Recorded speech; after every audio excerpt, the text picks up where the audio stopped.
So here are some fresh picked peppers from my garden. These are cayennes, these are habaneros, and then these are jalapeños and 4 Carolina Reapers. This is going to be death sauce. What I'm going to do is I'm going to put a 3% saline solution in all these, use fermenter weights right here, and ferment them for a week, and then I'll make hot sauce. So it's 12 days later, and here are the habaneros. They're perfectly fermented. Just a heads up on the 3% saline solution. So that just means that 3% by weight is salt. So measure out a large amount of water that you think you'll need to fill up all of these containers with. Measure the weight and measure it in grams, and then multiply that by 0.03, and then that's how many grams of salt you'll need to add. You'll mix all the salt into the water, and then once it's all dissolved, then you'll pour your saline solution over your peppers in these jars. So let's take a look. I have gloves on, very smart, and we're gonna just take a look here. I haven't opened these in a while, and you'll notice that there's no mold at the top. If you ever see black mold, throw the whole thing away. It is not worth it. And once in a while, you'll see a little kind of scummy white stuff. That's a yeast, and that's very harmless. Don't worry about that. And the smell should smell really good, and this does. It smells very hot and spicy and a little funky, but it smells great. And the fermentation weight is down there. I'm going to fish it out and fish the peppers out, and I'm going to reserve some of this juice, so you'll see that next. So here are those habaneros. There's the fermenting liquid down there. We're going to put a little bit in with the sauce in the blender. And I'm going to actually remove some of the seeds here on this cutting board. Notice, again, wearing gloves. A lot of people put garlic and onions and stuff and ferment them with the sauce. I just like a clear, clean pepper taste sauce. So what we're going to do is I'm going to remove some of these seeds, put them in a blender. We're going to blend it up. And then we're going to heat the sauce to kill the bacteria, and it also helps develop flavor. And then we'll bottle. Okay, I've got my habaneros seeded, and they're in here. And I am just going to take a little bit of the juice, probably a quarter cup to start with, just enough to keep it moist. This is that saline solution, the fermenting liquid. And just that much. And I'm going to put it in the blender and blend the hell out of it. Here we go, and I'm gonna put the spurs to it now. It looks like it could use a little more liquid, so I'm gonna give it more liquid. Hold on. Okay, I added another quarter cup, so the same amount again. I'm gonna start buzzing it again. And I can feel it. I can feel it in my lungs.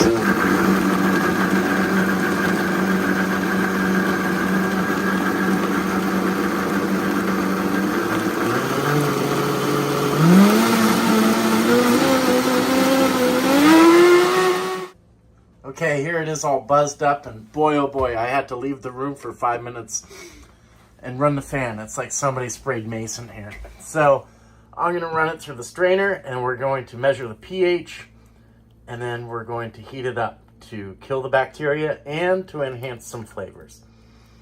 So I'll let this strain out, and I'll show you when I heat it up. Okay, so here's the sauce. It went through the sieve, and now I'm measuring the pH. I have a pH meter. I think it was $20 or less on Amazon. This is very important because we want a pH of 4.0 or less. And that would indicate that it's safe enough for shelf stable. You don't have to refrigerate it in the bottle. So before heating up, you measure the pH. Here, we're still a little too high. I'm going to add some apple cider vinegar, stir it around, and then see if we get below 4.0. Okay, I just added about a teaspoon of apple cider vinegar, which will actually help the taste of the sauce, and stirred it around, and now we're at 3.18 pH. This is ideal. It'll be shelf stable. We'll put it in the little bottles after we heat it up. Ideally, you want to put it in the bottles hot. That even helps make it even more sanitary. So we're just going to heat this up to develop the flavors and give it a little taste if I'm brave enough, and bottle it up, and then we'll be good. Okay, I have my really hot, both temperature and Scoville wise, habanero sauce here. And I got some bottles. They come with these little funnels. They work okay, but I'm doing this one-handed. And so I'm going to just be careful and pour them in this way. Those little funnels, you need to like wiggle them and stuff when you're pouring them in. So let's just see how we do here.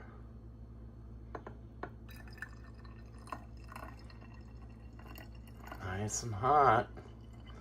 Boy, my lungs and nose were burning after we blended that stuff. Oh, it was pretty gnarly. I'm still now feeling it.